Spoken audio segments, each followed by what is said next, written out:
তলো নিতাই গৌর মিলন হলো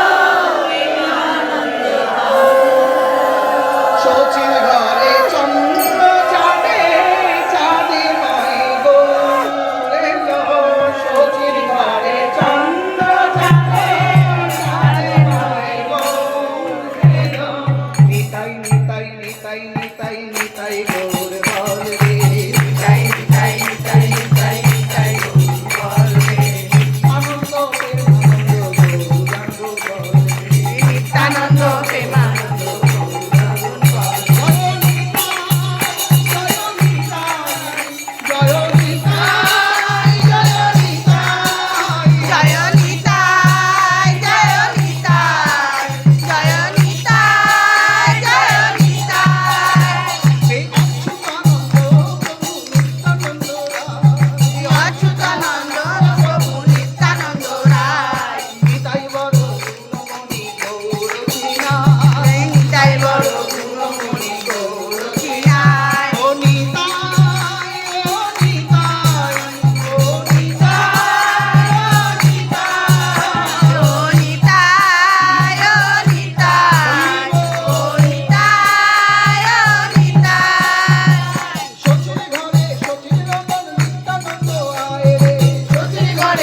100 জনের প্রসাদ আমরা 2 ঠাকুর খেতে দিচ্ছি।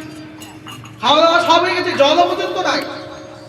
কলসি তুলসী টালসি সব খাওয়া হয়ে গেছে, পান ছাপড়া চুপড়া সব দিয়ে দিয়েছি, ডাটা ছাপড়া চুপড়া সব দিয়ে, এমনকি কলা পাতাটা চাবানো শুরু করে দিয়েছি। বলে আবার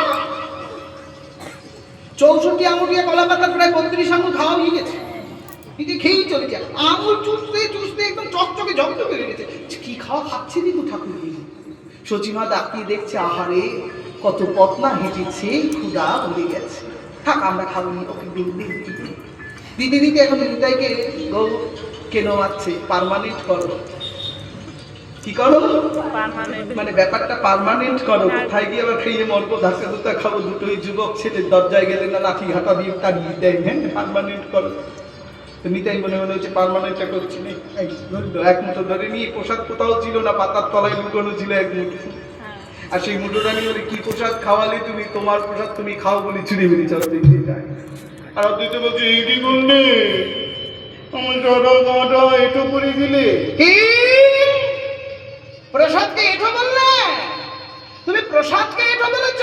তোমার অপরাধ হয়েছে। ও প্রভু, ও আবার কি কথা? বলে, প্রসাদ জানো না ভগবান খেলে এটো হয় না? তারপরে আবার সন্ন্যাসী গেছে। ওরে বাবা রে বাবা, তুমি প্রসাদকে এটো বলেছ? ভগবান খেলে হয় শুধু প্রসাদ, আর ভক্ত খেলে হয় মহাপ্রসাদ। তার সাথে যদি সন্ন্যাসী খায় সেটা মহা মহা মহাপ্রসাদ। ছুলে বৈকুণ্ঠে চলে যাবে, ছুলে বৈকুণ্ঠে যাবে। বললে কি খাওয়া টামার ব্যবস্থা করো, আমি তো বিপদে পড়েছি, খাইয়ে মরেছি। আপনি তো খুব রসিক ছিলেন, খুব টিপে টিপে নিতাই তো এমনি পেট ভরে না, সবসময় খায়। আজকে একবার জন্মের খাওয়া খাচ্ছে, আমার বিপদে রয়েছে, মনে মনে তেলে এগুলো জ্বলছে, কিন্তু বলতে পারছে না। প্রভু সামনে দাঁড়িয়ে আছে সন্ন্যাসী নতুন। নিমাই বলছেন, ব্যবস্থা আছে তো? শাস্ত্রে লেখা আছে, যদি কেউ ঝুটা প্রসাদ বলে, এঠোকে প্রসাদকে এঠো বলে, তাকে 100 সন্ন্যাসী সেবা দিতে হবে। বলো রাধে রাধে। কত সন্ন্যাসী? 100 খাইছে। তখনকার দিনে ব্যাপারটা খাইছি, এখন খুঁজলে বাঁচলে পাওয়া যায় গোটা কয়েক। 100 সন্ন্যাসী বলছে, হ্যাঁ 100। একদম শান্ত মেজাজে, উনি যে এটা নিয়ে কোনো রকম কিছু বলছেন ভাবতেন। হ্যাঁ, এই পানটা দাও তো, বলে পানও শেষ হয়ে গেছে। তাতে 100 সন্ন্যাসী সেবা দিতে হবে। দুজন যে কি খুনসুটি করছে ঘটনাটা নিয়ে। অদ্বৈত বলছে, প্রভু 100 সন্ন্যাসী রোজ আমি কোথায় পাবো? বলছে, ওই 100 পেতে হবে না, রোজ একটা করে সন্ন্যাসী সেবা করালেই হবে। বলো রাধে রাধে। 100 দিন করে দেবে তো। বলছে, রোজ একটা করে সন্ন্যাসী রোজ রোজ কোথায় পাবো? কেন, আমাদের দুজনে দেখে তোমার পছন্দ হচ্ছে না? আমরা দুজনে একজন। কথাটাকে পয়েন্ট করে রাখবে জীবনের খাতায়। গৌর আর নিতাই তথ্য এক। যখনই সন্ন্যাস হয়ে যায়, সন্ন্যাসী বর্গের মধ্যে বিভেদ করতে নাই। তাই বলছে, আমরা দুজন একজন। আমাদের 100 দিন সেবা করা, তোমারও পাপ খণ্ডন হয়ে যাবে, আমাদেরও মানে 100 দিন কেটে যাবে। বলো রাধে রাধে। 100 দিন থাকি নিতাই গৌরাঙ্গের সনে, 100 দিন থাকি নিতাই গৌরাঙ্গের সনে।